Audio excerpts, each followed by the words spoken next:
Hi hello.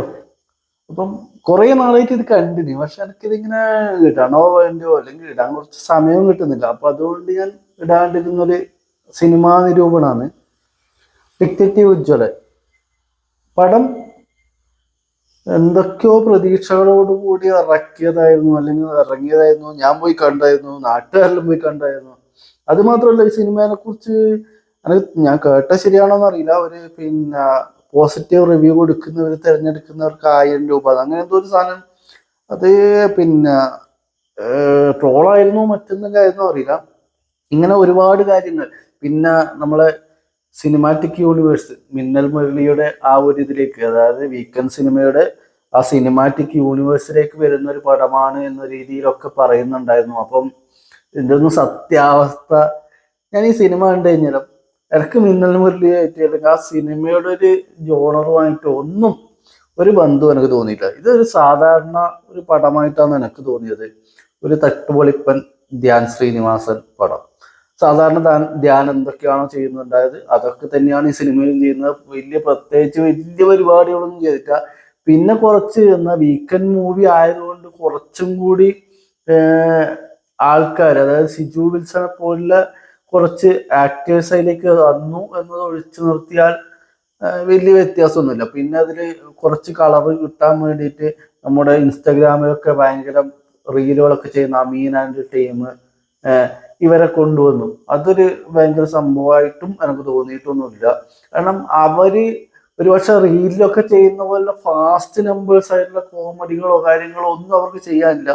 അവർ just അഭിനയിക്കാൻ ഒരു പുതുമുഖ താരങ്ങൾ എങ്ങനെയാണോ വരുന്നത് അവർ വന്നതുപോലെ തന്നെ വന്നു പോയി എന്നതിൻ്റെ അപ്പുറം വേറൊന്നുമില്ല. പിന്നെന്താ വെച്ചാൽ കുറെ പഴയ സിനിമകൾ, കുറെ സിനിമാ നടന്മാര്, ഇങ്ങനെയൊക്കെ പേരുകൾ വെച്ചിട്ട് നമ്മളെ അതിൽ രണ്ടാളുണ്ട്. അവരുടെ പേര്, ഒരാളെ പേര് കുഞ്ചാക്കോ, മറ്റാളുടെ പേര് ബോബൻ, തുടങ്ങിയ ഒരുപാട് ഇങ്ങനെ നമുക്ക് കേട്ട് പരിചയിച്ച കുറച്ച് കാര്യങ്ങൾ എടുത്തിട്ടു എന്നത് ഒഴിച്ചു കഴിഞ്ഞാൽ വലിയ പുതുമയൊന്നും ഇല്ലാത്തൊരു പരിപാടിയായിരുന്നു. സിനിമയിലും ഇതുപോലെ തന്നെ നമ്മളിങ്ങനെ ത്രില്ലടിപ്പിക്കും എന്ന് തോന്നുമെങ്കിൽ കൂടിയും എനിക്കതിലത്തെ കാര്യങ്ങളൊന്നും വലിയൊരു സംഭവമായിട്ട് തോന്നിയിട്ടുണ്ടായിരുന്നില്ല. ഒരു എന്താ അതിലത്തെ ഒരു ട്വിസ്റ്റുകളായാലും അവസാനം കൊണ്ട് വെച്ചിട്ടുണ്ടായിരുന്നെങ്കിലും ഈ ട്വിസ്റ്റ് ഒരു എനിക്ക് തോന്നുന്നു അത് കുറച്ചും കൂടി ഒരു ജനപ്രിയനായിട്ടില്ല, അല്ലെങ്കിൽ ജനങ്ങൾ അറിയുന്ന ഒരു വ്യക്തിനെയൊക്കെ വില്ലനായിട്ട് കൊണ്ടുവന്നിരുന്നെങ്കിൽ ഒരു സംഭവമായിട്ട് വന്നേനെ എന്നുള്ളതൊക്കെയാണ് എനിക്ക് തോന്നിയിട്ടുണ്ടായത്.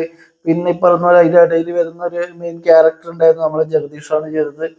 അതൊക്കെ ഭയങ്കര രസകരമായിട്ട് അദ്ദേഹം ചെയ്തെങ്കിൽ കൂടിയും ഒന്നിനൊരു ഇമ്പാക്ട് തരാൻ, കാരണം എനക്ക് ആദ്യത്തെ എന്താണ് പറയുന്നത്, ഒരു രണ്ടാമത്തെ കൊലപാതകം വരെ സിനിമ എന്താണെന്ന് വെച്ചാൽ തമാശ മോഡിൽ തന്നെ പോയിക്കൊണ്ടിരിക്കുകയാണ്. ഒരിക്കലും അത് നമുക്കൊരു ഉദ്വേഗജനകമായിട്ടുള്ള ഒരു പരിപാടി കാണാൻ വേണ്ടി മിന്നൽ മുരളി ചെയ്തത് അത് വേറെ തന്നെ ഒരു യൂണിവേഴ്സ് ആണെന്ന് വേണമെങ്കിൽ പറയാം. അതും ഇതുമായിട്ട് നമുക്ക് ഒരിക്കലും കമ്പയർ ചെയ്യാൻ പറ്റില്ല. കാരണം അത് ആ രീതിയിൽ തന്നെ കൊണ്ടുപോയിട്ട്, കാരണം വില്ലന ഫസ്റ്റ് തന്നെ അവര് കാണിക്കുന്നുണ്ട്.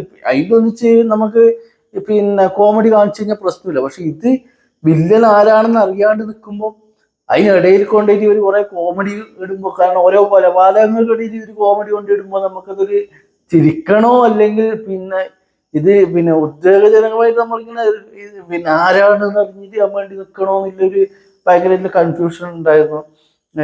അങ്ങനെയൊക്കെ.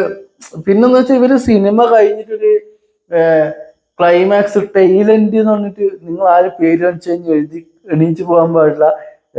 ഈ യൂണിവേഴ്സിലേക്ക് ഒരു സാധനം കണക്ട് ചെയ്യുന്ന ഒരു സാധനം വരുന്നുണ്ട് എന്നുള്ള പോലെ ഒരു ചെറിയൊരു സാധനം കാണിച്ചില്ല. അത് എനിക്ക് വലിയ സംഭവമായിട്ടൊന്നും തോന്നിയില്ല. അത് എന്തിനാണ് കാണിച്ചതെന്ന് തന്നെ എനിക്ക് മനസ്സിലായില്ല.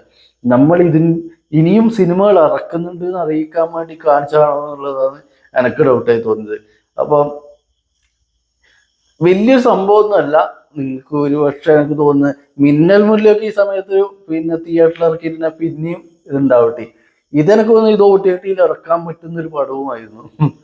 ആ ഒരു ലെവലാണ് എനിക്ക് തോന്നിയില്ല. നിങ്ങൾക്ക് ഇഷ്ടപ്പെട്ടെങ്കിൽ നിങ്ങളുടെ ഇതാണ് ഞാൻ കുറച്ചും കൂടി ആ വില്ലൻ ആരാണെന്നറിയാം. സെക്കൻഡ് ഹാഫ് കഴിഞ്ഞ് കുറച്ച് കഴിഞ്ഞിട്ടാകുമ്പോൾ നമുക്കൊരു ഇതുണ്ടെങ്കിൽ കൂടിയും ഇനി സിജു വിൽസൺ ഇവർ അങ്ങോട്ടും ഇങ്ങോട്ടും ഒക്കെ കുറെ ആൾക്കാർ സംശയിക്കുന്നുണ്ട്, ഇവരായിരിക്കോ അവരായിരിക്കോ മറ്റവരായിരിക്കോ എന്നുണ്ട്.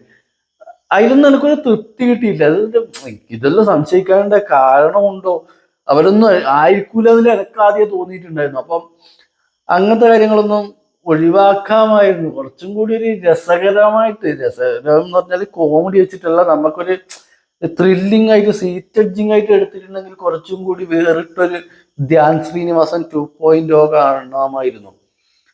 ഇങ്ങനെ ഇതിന് തൊട്ടു മുമ്പത്തെ ഒരു സിനിമയിലായിരുന്നു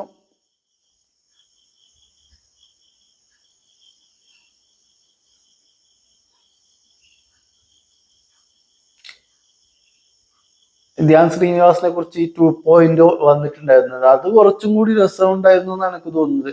പക്ഷെ ഇതണക്കൊരു ധ്യാൻ ശ്രീനിവാസൻ 2.0യിലേക്ക് വരേണ്ട ഒരു സാധനം ഉണ്ടായിരുന്നു എന്ന് എനിക്ക് തോന്നുന്നില്ല. എൻ്റെ അഭിപ്രായമാണ്. നിങ്ങൾക്ക് എങ്ങനെയാണ് തോന്നിയ വെച്ചാൽ നിങ്ങളത് ആ രീതിയിൽ തന്നെ എടുത്തോളുക. നിങ്ങൾക്ക് ആ രീതിയിൽ കാണുന്ന പിന്നെ സുഹൃത്തുക്കൾ ഉണ്ടെങ്കിൽ അവർക്ക് ഷെയർ ചെയ്യുക. അപ്പോൾ അടുത്ത വീഡിയോയിൽ കാണുന്നവരെ ഗുഡ് ബൈ.